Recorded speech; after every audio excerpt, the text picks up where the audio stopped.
भगवद गीता के 15 उपदेश सफल बनाए। गीता उपदेश इन हिंदी। श्री कृष्ण ने अर्जुन को 5000 साल पूर्व जो गीता के उपदेश दिए थे, उनका पालन करके आज तक कितने ही प्रसिद्ध व्यक्तियों ने अपने जीवन को सार्थक, सफल बनाया है। गीता उपदेश मानव जाति के लिए सूर्य के समान है जो अज्ञान रूपी अंधकार से मुक्ति दिलाता है। मानव जाति के लिए गीता के उपदेशों की उपयोगिता और सार्थकता सदैव परम सत्य है, जिसे अपनाकर हर व्यक्ति दुख क्लेश मुक्त होकर सफल सुखद जीवन जी सकता है।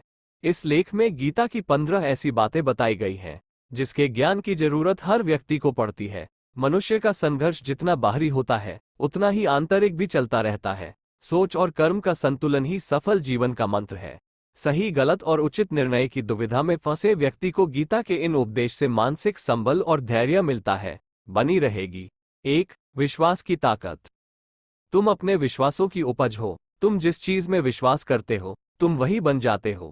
जो स्वयं पर विश्वास करते हुए लक्ष्य की ओर बढ़ते रहते हैं, उन्हें सफलता जरूर मिलती है। अगर व्यक्ति अपने लक्ष्य के लिए कर्म में पूरे मन से लग जाता है और उसे कर्म करने से खुशी मिलती है, तो सफलता उससे दूर नहीं। 2. मृत्यु से भय व्यर्थ है। हर व्यक्ति के मन में मृत्यु का भय होता है। इस संसार का जब से निर्माण हुआ है, तब से जन्म मृत्यु का चक्र चलता आ रहा है। ये प्रकृति का नियम है। इस सत्य को स्वीकार करके भयमुक्त होकर आज में जीना चाहिए। किसी को भी आने वाले पल के बारे में कुछ नहीं पता होता, लेकिन इस संशय में भयभीत रहने से जीवन नहीं जिया जा सकता। 3. कर्म सबसे ऊपर आता है। श्री कृष्ण अर्जुन से कहते हैं कि व्यक्ति कर्म करने के लिए ही पैदा हुआ है और बिना कर्म किए कोई रह नहीं सकता। फल की चिंता करना व्यर्थ है, क्योंकि इससे मनुष्य का मन काम से भटकने लगता है। किसी कर्म से सफलता नहीं मिलती तो क्या हुआ, असफलता भी ज्ञान के द्वार खोलती है। अगर बिना फल की चिंता किए कर्म करते रहोगे तो सफलता और मन की शांति जीवन भर तुम्हारा साथ नहीं छोड़ेगी। जो कर्मफल से विरक्त होकर कर्म करता जाता है, उसका आध्यात्मिक ज्ञान बढ़ता जाता है। 4. हमेशा स्वार्थी होना गलत है। जो व्यक्ति हमेशा स्वार्थ प्रेरित होकर फल की चिंता करते हुए कर्म करते हैं और सिर्फ फल ही उन्हें कर्म करने को प्रेरित करता है, ऐसे लोग दुखी और बेचैन रहते हैं, क्योंकि उनका दिमाग हमेशा इसी उलझन में फंसा रहता है कि उन्हें क्या फल मिलेगा। स्वार्थी व्यक्ति सुखी नहीं रह पाता और ऐसे व्यक्ति से कोई भी संबंध नहीं बनाना चाहता। इसलिए स्वार्थ से ऊपर उठें और दूसरों का हित भी सोचें। 5. क्रोध से सबका नुकसान होता है। क्रोध या गुस्सा करना व्यक्ति के दिमाग में उथल पुथल पैदा कर देता है। आवेश में विवेकहीन होकर कई बार व्यक्ति अपना ही नुकसान कर बैठता है, या फिर अपनी ही मानसिक शांति को भंग करके खुद को कष्ट देता है। क्रोध की अग्नि में बुद्धि और तर्क नष्ट हो जाते हैं और व्यक्ति बिना विचार किए बस अपने अहम, ईगो की तुष्टि करने वाले काम करता है। गुस्सा व्यक्ति की विचार शक्ति को पनगु बना देता है और भ्रम पैदा करता है। 6. मन पर कंट्रोल जरूरी क्यों है। मन का स्वभाव है कि ये आसानी से भटक जाता है। अगर जीवन को सफलता की दिशा में ले जाना है तो मन को काबू करना बहुत जरूरी है। श्री कृष्ण कहते हैं कि बार बार प्रयास करने से धीरे धीरे चंचल मन को वश में किया जा सकता है। मन को वश में करने से दिमाग की शक्ति केंद्रित होती है, जिससे कार्यों में सफलता मिलने लगती है। अगर मन को वश में नहीं करोगे तो ये आपका सबसे बड़ा शत्रु बन जाता है।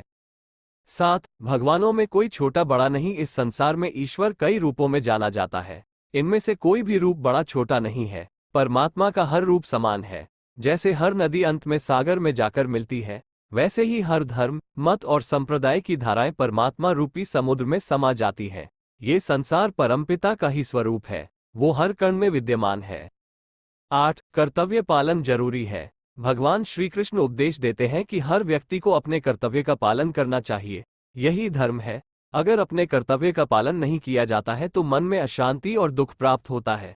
अपनी पसंद नापसंद, मोह बैर को किनारे रखकर अपना कर्तव्य करो। किसी अन्य व्यक्ति का कर्म आपको कितना भी आकर्षित करे, उसके प्रलोभन में ना आए। कष्ट में रहते हुए भी अपना कर्म करना दूसरे की नकल करने से श्रेष्ठ है।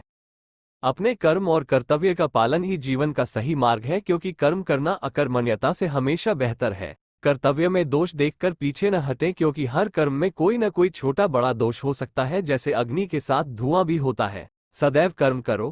कर्म करने से पहले विचार करो, लेकिन बहुत ज्यादा विश्लेषण मत करो। अधिक विश्लेषण संशय और अकर्मण्यता पैदा करता है।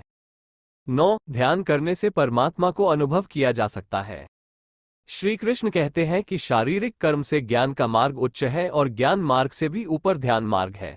ध्यान मार्ग पर बढ़ने से ईश्वर को अनुभव किया जा सकता है। जो व्यक्ति मन और इंद्रियों को शांत करके पूर्ण विश्वास से अपना ध्यान भगवान में लगाता है, उसे ईश्वर का ज्ञान और अस्तित्व अवश्य अनुभव होता है। जो हर जगह हर जीव मनुष्य में ईश्वर को देखता है, सबके हित में लगा रहता है, उस पर परमपिता अवश्य कृपा करते हैं। ज्ञान मार्ग हो या भक्ति मार्ग, समर्पण प्रेम विश्वास ही आपको ईश्वर के प्रकाश की ओर ले जाता है। भगवान की पूजा बहुत से लोग करते हैं, लेकिन उनको शांति क्यों नहीं मिलती? क्योंकि भगवान आपके मन में निवास करता है, उसे पता है कि आपका भाव क्या है।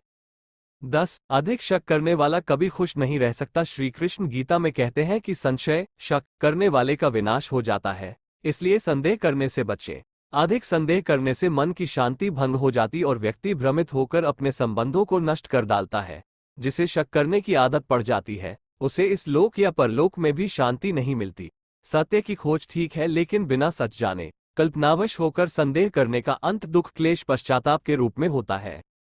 11. अति करने से बचे। जीवन में संतुलन बहुत जरूरी है। किसी भी चीज की अति करना अच्छा नहीं है। जैसे सुख आने पर प्रमाद करना और दुख आने पर निराशा में डूबे रहना, दोनों ही गलत है। असंतुलन जीवन की गति और दिशा को बाधित करता है, जिससे अनावश्यक कष्ट और दुखों का जन्म होता है। जिसके मन, विचार और कर्म में संतुलन है, उसे ज्ञान मिल जाता है और ज्ञान से ही सदा के लिए शांति संतुष्टि मिलती है।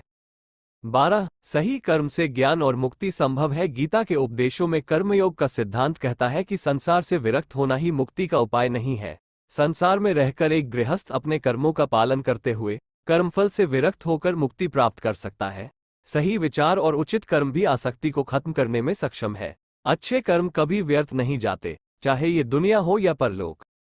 13. ज्ञान और कर्म एक है। एक अज्ञानी कर्म और ज्ञान को अलग अलग समझता है, लेकिन एक ज्ञानी जानता है कि दोनों एक ही है। लोग ज्ञान की बातें तो करते हैं, लेकिन उसका पालन नहीं करते।